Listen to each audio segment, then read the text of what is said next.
Santo Niño, ang batang Jesus, apan mga igsuon sakit pamalandungon, dili na tanang bata karon bulahan, kay daghang mga bata imbis ang hawiran manika karon lata, imbis ang dulaan tarak-tarak karon piko ug pala.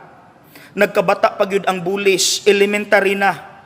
Dayon na apagyoy plano nga ang legal age nga 18 years old ipaubos-ubos alang sa mga bata nga nakahimo og krimen.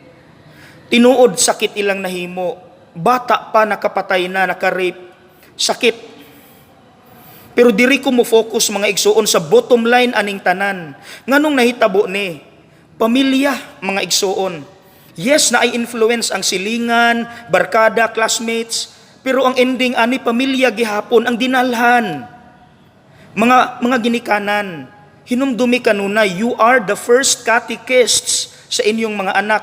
Kamu mutudlo nila sa pagampo ug pagpaduol sa Dios. Ikaduha, makita ba nila ang gugma ug respeto sa usag-usa diha sa inyong balay? Ikatulo, naabay pagpinasayloay nga ilang makita kung naay mga manag-away, urbasin ang ilang makita dumot. Ikaupat, kumusta man atong pagdisiplina, bayulente? Mga igsuon, pareha unta ni Jose ug ni Maria ang atong dinalhan. Tanawa ang ebanghelyo, unsay giingon, si Jesus nagdako sa panuigon ug grasya. Mga igsuon, magpadako unta kita og mga bata nga buutan ug balaan. Usa na sa mensahe sa Santo Niño nga piyesta.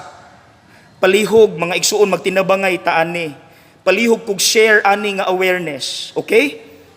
Daghang salamat and God bless us all.